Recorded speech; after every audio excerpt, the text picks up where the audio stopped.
할렐루야. 새 노래로 여호와께 노래하며 성도의 모임 가운데서 찬양할지어다.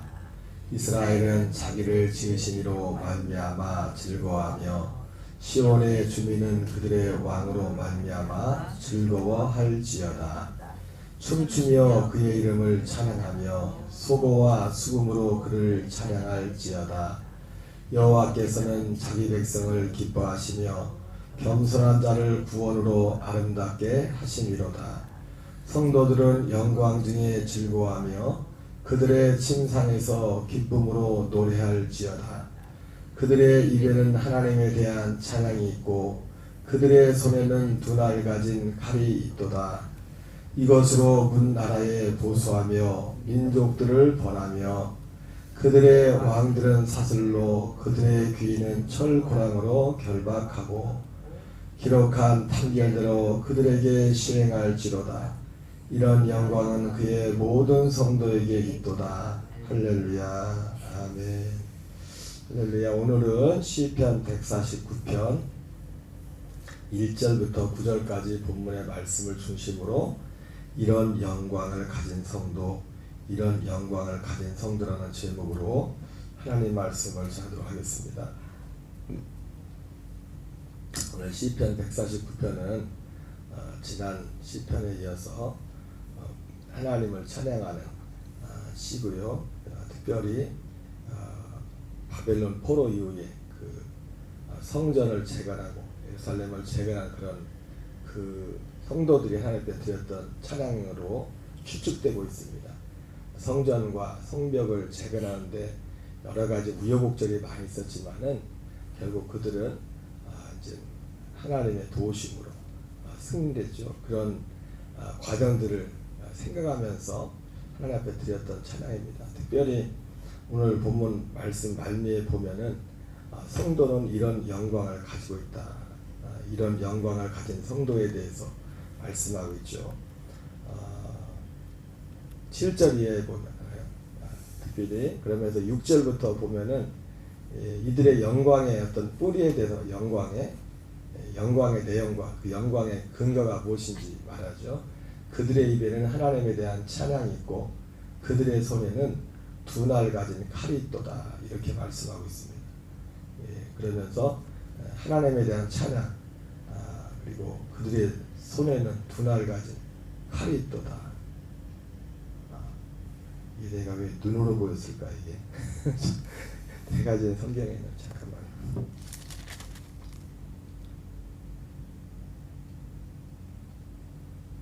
손이 많네. 한참 읽으면서 여태까지 눈으로 읽다가 지금 손으로. 하나님에 대한 입에는 하나님에 대한 찬양이 있고 그들의 손에는 두 날 가진 칼이 있도다.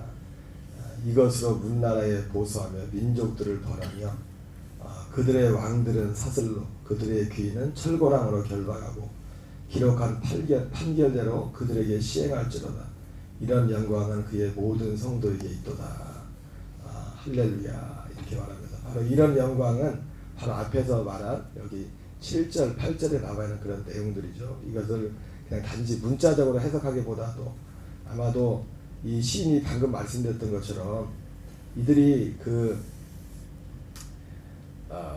성전을 재건하고 성벽을 재건한 과정 가운데 여러 가지 우여곡절이 있었지 않습니까? 방해가 있었다고.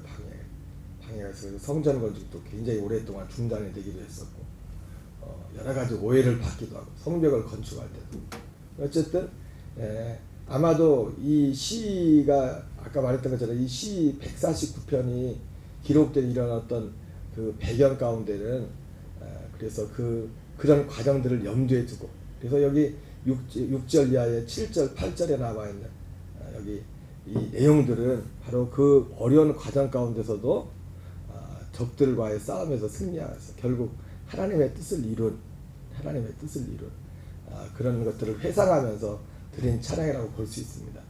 그러면 하나님의 뜻이라는 것이 그냥 가만히 있다고 하나님의 뜻이 이루어지는 것이 아니라 하나님의 뜻은 정해져 있지만은 하나님의 뜻을 이루기 위해서 오늘 필요한 것이 오늘 여기 나오는 것은 하나님에 대한 찬양이 있고 그들의 손은 두 날 가진 칼이 있었다고 했죠. 이것이 이 참된 성도들의 무기가 되고 능력이 되는 줄 믿습니다. 그래서 이들이 여기 나와 있는 7절 이하에 나와 있는 이런 내용들에서 이런 내용들은 바로 그것을 그 이방 적들과 대적들과 싸워서 승리했던 그런 것들을 회상하면서 7절, 8절, 9절에 이게 묘사하고 있다고 볼 수 있습니다. 이것으로 문나라에 보수하며 민족들을 벌하며 그들의 왕들은 사슬로 그들의 귀인은 철곤함으로 결박하고 기록한 판결대로 그들에게 시행할지로다. 어떤 영적인 전쟁의 영적인 싸움의 어떤 실제 영적인 싸움은 눈에 보이지 않는 데서 일어나는 거지만은 그런 것들을 이런 어떤 실제적인 어떤 그 모습들로 그냥 묘사했다고 볼 수 있습니다. 결국 이들의 어떤 이 믿음의 싸움에서의 승리를 말하는 거죠. 이런 영광은 그의 모든 성도에게 있도다. 이렇게 말씀하고 있어요. 우리의 삶에도 이러한 믿음의 선한 싸움에 승리가 있는 저와 여러분 되시기 바랍니다. 특별히 오늘 이 시편 149편에 보면 성도에게 있도다 말하는데 이 성도를 여러 가지로 묘사하고 있어요. 성도를. 그래서 1절부터 보면은 1절에는 2절부터 보면은 성도라는 이름을 이스라엘로 들었는데 이스라엘은 자기를 지으신 이로 말미암아 즐거워하며 시온의 주민은 그들의 왕으로 말미암아 즐거워할지어다. 이스라엘은 자기를 지으신 이로 말미암아 즐거워하며 시온의 주민은 그들의 영광으로 말미암아 즐거워할지어다. 여기서는 이스라엘이라고도 표현되어 있고 또 시온의 주민이라고도 표현되어 있습니다. 그러면서 자기를 지으신 이로 말미암아 즐거워하며 그들의 왕으로 말미암아 즐거워할지어다. 여러분 성도의 정체성의 가장 특징이 하나가 뭐냐면 그의 즐거움이 어디에 있냐면 하나님께 즐거움이 있다. 하나님께. 여러분 내 어떤 세상적인 어떤 그 이익 이런 걸 떠나가지고 많은 분들은 처음에 교회 나올 때 어떤 세상의 문제 때문에 하나님 앞에 나온다고 할 때는 하나님과의 관계에 있어서도 그런 어떤 이익 관계를 어떻게 보면 말은 하지만 그 이익 관계로 하나님과 관계하는 거잖아요, 그죠? 내 어떤 이익의 어떤 문제가 그 이익의 문제도 어떤 문제 세상에 속한 거야, 그냥 세상에 속한 거. 그 문제 때문에 하나님께 오는 건데 말은 그렇게 하지 않지만은 그러나 그런 거 없이 그런 거 지하고 오늘 성도는 누구냐면은 그냥 하나님으로 말미암아 즐거워 그분을 알고 그리고 그들의 왕으로 여기 뭐 똑같은 글이죠. 자기를 지으시니 그들의 왕으로 이스라엘은 자기를 지으시니로 말미암아 즐거워하며 시온의 주민은 그들의 왕으로 말미암아 즐거워할지어다. 이렇게 말하고 있어요. 그래서 이스라엘이라고 하고 시온의 주민이라고 말하고 그들을 향해서 춤추며 그의 이름을 찬양하며 소고와 수금으로 찬양할지어다. 여호와께서는 자기 백성을 기뻐하시며 겸손한 자를 구원으로 아름답게 한다. 지금 성도라는 단어와 같은 의미로 쓴 것이 이스라엘, 시온의 주민, 자기 백성, 그리고 겸손한 자. 어제도 말씀드렸죠. 겸손한 자, 하나님이 받으시는 찬양. 이게 성도라고 되어 있지만 성도가 요한계시록에는 또 성도를 뭐라고 합니까? 성도는 이게 다 하나죠. 성도는 하나님의 계명과 예수에 대한 믿음을 지키는 자들이 성도다. 이렇게 말했어요. 성도가 누구라고요? 하나님의 계명과 예수에 대한 믿음을 지키는 자가 성도다. 이렇게 말씀하고 있어요. 어제 추수감사주의를 말하면서 추수감사주의에 가장 진짜 그 추수는 감사는 뭐라고 했습니까? 감사절에 가장 중요한 것은 우리 한 사람 한 사람이 하나님이 추수할 오늘 우리가 이제 오늘도 새벽에 찬송을 불렀지만 우리 그 추수를 기다리고 있댔잖아요. 근데 우리는 보통 이 추수를 기다리고 있는 거예요. 교회 밖에 사람들을 생각할 때. 근데 사실은요, 추수는 교회 밖에 사람들을 추수하는 게 아니에요. 하나님이 익은 자. 계시록에 보면은 곡식과 알곡과 그 포도주 심판을 추수하는 장면이 나오지 않습니까? 그 익었다는 건 누가 있는 거예요? 거듭난 성도가 익은 거. 그래서 우리가 참 오늘 찬송을 보면서 하나님 우리 입장에서 볼 때 여기서 뭐 의인화했지만은 그 곡식들이 낫을 출산하려. 그 계시록에도 그 낫을 가지고 출산을 그런 것도 묘사되어 있지 않습니까? 예수님이 곡식을 출산하는 게 나오고 그 포도주 그거는 이제 심판이죠. 피가 강하게 그 막 번진 같은 그런 묘사되는 그런 것들이 나오는데 우리 이런 감사절을 이렇게 지나면서 그 거기에 담겨져 있는 중요한 그것 우리가 익은 곡식이 되어서 익은 곡식이 된다는 건 잘한다는 거죠. 잘한다는 거. 어제도 뭐 찬송가를 불렀지만 5절을 했지만은 그게 성경적인 것 같아요. 우리가 그분 앞에 설 때는 우리 생명으로 거듭난 생명들이 그 앞에 가는 거예요. 거듭난 생명은 흠과 티가 없는 겁니다. 그 생명 자체는.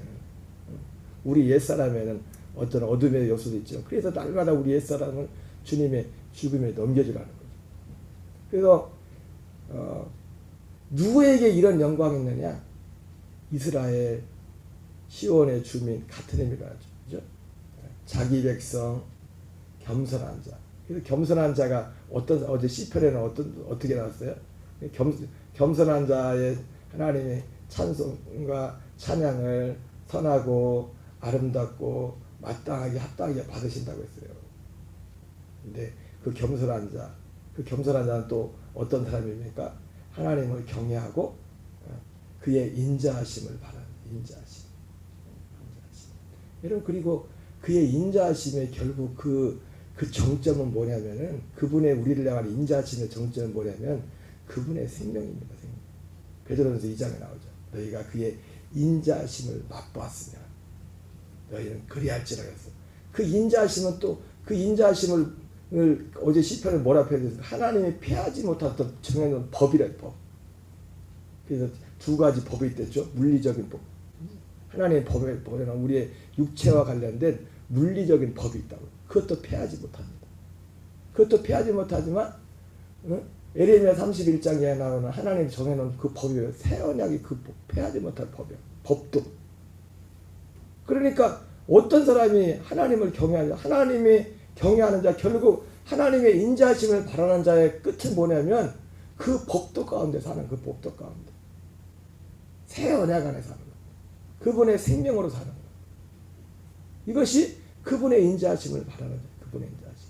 근데 성도가 누구냐? 예수에 대한 믿음을 가졌다고 했을 때 예수님의 죽으심이 귀하고 예수님의 부활과 승천과 모든 과정이 다 하나하나가 귀합니다. 그것과 하나 연합되어 살아가는 이것이 바로 예수님을 믿는 믿음의 도인 것입니다. 어쨌든 이런 사람들은 하나님을 즐거워하고 여기 보니까 노래하며 찬양할지어다 즐거워하며 찬양할지어다 그 말 같은데 노래하며 찬양할지어다 즐거워하며 찬양할지어다 이렇게 나오고 그 5절에도 보면은 즐거워하며 찬양할지어다 기쁨으로 노래할지어다 이런 편들이 나옵니다. 그러면서 참 성도에게는 이런 사람들에게는 두 가지 무기가 있는 거죠. 하나님께 대한 찬양. 두 날 가진 칼이 있다. 두 날 가진 칼은 말씀이죠. 말도 우리 요한계시록에 날선 그 검, 이 칼날이 보통 칼날이 한 면만 있잖아요. 근데 로마의 칼날은 양쪽 날선 검, 양쪽 어느 쪽으로 배도. 그 날선 검이라고 할 때는 아마 로마의 그 칼날을 로마 군인들이 쓰는 그 칼날을 이제 염두에 두고도 날선 검이라고. 예수님이 그때 계시록을 쓸 때는 로마 시대에 그때 쓰여진 거기 때문에. 그래서 오늘 정말 겸손한 자 그리고 겸손한 자는 그분을 경외하고 그의 인자하심을 바라는 자 그리고 그 인자하심은 결국 물론 거기서 말하는 인자하심은 뭡니까? 인생을 살아감에 있어서도 하나님이 도움이 없이는 안 된다는 거예요. 그게 첫 번째 일반적인 인자하심이죠. 우리 믿음입니다. 내가 그렇게 교만할 수가 없죠. 느부갓네살처럼 교만할 수가 없죠. 그러나 그 인자하심의 결국 그 끝은 뭐냐면 하나님께 정점을 보내면 하나님께서 예수 그리스도 통해서 우리에게 이루기로 정해놓은 그것이 하나님의 인자하심이에요. 진짜 인자하심. 그 인자하심의 완성. 바로 이러한 믿음 안에서. 그래서 그 어제 뭐 추수감사절에도 두 가지가 나타나거든요. 우리가 일반적으로 우리가 초막절 수장절이라고 할 때 일반적으로 그 문자적으로 기록된 대로 저는 사실 그 정신으로 지금까지 예수님 믿을 때부터 그 정신으로 감사절을 드렸어요. 그 정신. 어제 말했지만 우리는 추수감사주의를 미국 청교도들이 지금 그것 때문에 추수감사를 그걸 따라서 지키는 게 아니에요. 성경에 나와 있는 초막절 수장절. 그리고 그 초막절 수장절이라는 결국 이스라엘 백성들이 그때 실제 역사 가운데 그렇게 지키기도 했지만 하나님을 경외함으로 그건 그리고 실제 일체적으로 육체와 관련된 거죠. 우리 육체를 필요를 채우시는 그 하나님께 감사하는 거잖아요. 그러나 그 수장절이라고도 초막절이라고 이 절기는 예수 그리스도를 통해서 우리에게 이루실 구원과 관련된 거라고요. 구원과. 아직 이루어지지 않아요. 그래서 로마서 8장 23절, 24절, 25절 나왔지만은 성령의 처음 익은 열매를 받은 자들이 이게 하나님께서 이게 패하지 못할 법도가 그거란 말이에요. 성령의 처음 열매를 우리에게 주는 것이에요. 그래서 성령의 처음 열매를 준 그리스도를 우리에게 주어서 그 생명으로 살도록 하게 하는 것이 예레미야 31장 어제 35절 36절에 그 31절부터 34절까지 그 새 언약 정해놓은 그 법도가 뭔지를 말하면서 그 새로 세운 그 법들 했잖아요. 근데 그게 새로 세운 게 아니랬어요. 영원전에 있었던 거 원래 영원전에 있었던 거라고요. 영원전에 피하지 못할 법들을 쳐가. 그래서 그 35절부터는 하나님의 해와 달과 이런 것들 이것도 하나님이 정해놓은 법들 했잖아요. 이게 폐해질지언정 이건 하나님 이것도 폐해지지 않는 거죠. 이게 만약 폐해진다면 그런 거 뭐예요? 이게 폐해지지 않는 것처럼 하나님이 정해놓은 그 법도 새 언약이 이건 절대로 폐해지지 않는 반드시 이룬다. 반드시 우리가 이루는 이게 다 예수 그리스도를 통해 우리에게 이루시는 구원과 관련된 거예요. 그래서 이 성령의 처음 익은 열매를 받은 자들이 속으로 탄식하며 양자 될 것 곧 몸의 성량을 기다린다. 그 몸의 성량이 이루어지는 날이 초막절이에요. 수장절, 추수감사절이 진짜 이루어지는 날이라고요. 그러니까 이 땅에 살면서 우리가 왜 추수감사절을 지키니까 보이는 것을 바라면 보는 것을 바라면 뭘 소망이라고 하겠냐. 그래서 로마서 8장 24절 25절 우리는 보이지 않는 것을 바라는 거 소망한다고. 보이지 않는 앞으로 이루어질 몸의 속량. 몸의 속량이 바로 베드로전서 2장에 나오는 거기서 나오는 구원이에요. 구원에 이르도록 자라게 함이라 했을 때 그 구원은 뭐냐면 우리가 부활의 몸을 입는 거예요. 그게 구원의 완성이에요. 예수 그리스도 같은 부활의 몸을 입는 거예요. 그래서 그의 인자하심을 바라는 것은 미래적으로는 우리가 그리스도 같은 그 부활의 몸을 입는 거예요. 우리가 예수님이 오셔서 수장절은 뭡니까? 수장절은 초막절이라고 하고 수장절이라고 하죠. 수장절은 알곡은 모아 곡간에 드리고 쭉정이는 거지하는 불에 추수 때. 수장절이라고 초막절은 뭐예요? 장막 생활, 텐트 생활하는 거예요. 텐트 생활. 그래서 요한계시록 7장에 보면 예수님이 오셔서 주님이 오셔서 셀 수 없는 흰 옷 입은 수많은 무리를 향해서 뭐 장막성전 하는데 그 사람 뭐 14만 4천 거긴 14만 4천도 아니에요 사실은. 장막성전이라는 이단이 있거든요. 거기 와야 구원받는다고. 여러분 계시록에 나온 건요 지금 우리가 볼 수 있는 예수님이 그때 딱 와서 그때 이루는 거예요. 이미 상황 끝이에요. 예수님 오면 어디 가고 저거 할 것도 없어요. 그분이 와서 계시록에 보면 텐트를 치는 텐트를. 요한계시록에 7장에 보면은 셀 수 없이 수많은 흰 무리가 나오는데 이 사람들이 누구냐고 물어보니까 제가 어제 그런 말을 했죠. 누가 이 장막절에 이 진짜 장막절에 누가 이 추수감사절 진짜 참여하느냐. 거기서는 그렇게 나오죠. 어떤 장로가 이 사람들이 누굽니까? 흰옷을 입은 수많은 무리들. 그 흰옷을 입은 수많은 무리들은 아담 이래에 구원받은 첫째 부활에 늦지 못했지만 그 구원받은 모든 성도를 말하는 거예요. 지금 사는 사람들 말이다. 그 셀 수 없는 흰옷을 입은 큰 무리들이 나오는데 그때 당시 이거 지금 그 장로가 물어보지 않았어. 한 장로가 이 사람들이 누구냐고. 그러니까 저 사람들은 큰 환난에서 나온 자들이다. 큰 환난에서 나온다는 것은 다른 말로 말하면 이긴 자들이다. 이긴 자들. 이긴 자들. 이긴 자들. 우리 요즘 요한계시록 1장에 교회들의 모습, 교회들이 이긴다, 뭐 어떤 거 이긴다는 것이 뭔지, 어디에 대해서, 뭐에 대해서 이겨야 되는지 그런 내용들이 나오지 않습니까? 이긴 자들이. 그래서 겸손한 자, 이런 영광을 가진 성도가 누구? 오늘 성도란 이름을 자기 백성, 겸손한 자, 성도들, 이스라엘, 시온의 주민이라고 이렇게 말하고 있지만, 예. 뭐 다 똑같은 한 대상을 그냥 여러 이름으로 부른 거예요. 이 사람들에게는 이런 영광이 있다. 이런 영광. 이 사람들에게는 입술에는 하나님에 대한 찬양이 있고, 이들의 손에는 두 날 가진 칼이 있고, 말씀의 검이 있고. 그래서 이걸 가지고 이들이 그 대적들과 싸워서 실제로 역사적으로 이스라엘 백성들이 포로에 들어와서 실제로 힘든 싸움이지만 승리했다는 것처럼 이렇게 이 믿음의 싸움에, 신앙의 싸움에 승리하는 자가 된다고 이렇게 말씀하고 있는 겁니다. 이게 성도들의 이게 영광이라는 영광. 여러분, 우리는 예수님을 믿을 때, 제가 어제 말씀에 이 말씀을 못 드렸는데, 우리가 믿고 싶은 예수님을 믿으면 안 돼요. 제가 참 가슴 아픈 일들이 뭐 많이 있지만 하다 보면 사실 뭐 제일 인생을 돌아보면 가장 가슴 아픈 일이 뭡니까? 개인적으로나 가족적으로 사람들을 볼 때 결국은 내가 됐든 누가 됐든지 간에 구원에 이르지 못하는 게 가장 불쌍한 거예요. 가장 큰 비극이. 예전에 저희 교회에 가끔 오셨던 분이 계셨는데, 저 서울 가기 전에 서울 내려가서 왔는데 이제 교회를 안 다니시더라고요. 제가 가끔 전화를 하면은 그래요. 저 예전에 전화를, 목사님 교회 안 가도 제가 기도하면 예수님이 제 기도를 들어줘요. 그러면서 그런 말 해요.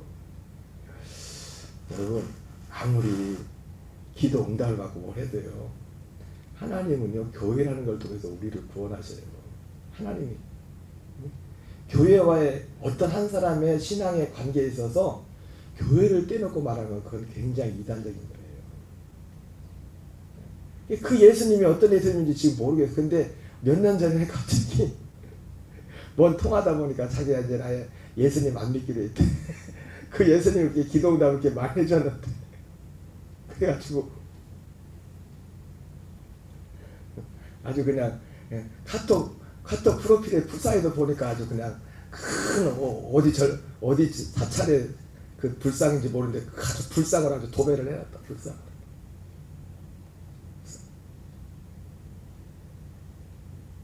여러분, 하나님 이런 영광을 가진 성도가 있다. 이런 영광을 가진 성도는요, 내가 그냥 믿고 예수 이름 문다고 그게 성도가 아니에요. 하나님의 정해놓은 믿음의 도가 있다. 믿음의 도가.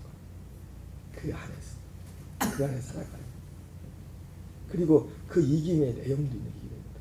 너무 지금도 그분을 위해서 기도를 하지만은 마음이 너무 아파요. 내가 그때부터 알아봤어요. 기도 응답을 받든 뭘 받든 그게 기도 응답을 아무리 많이 받아도 그 안에 진짜 하나님은 다른 하나님을 믿을 수 있는 거예요. 다른 예수님을.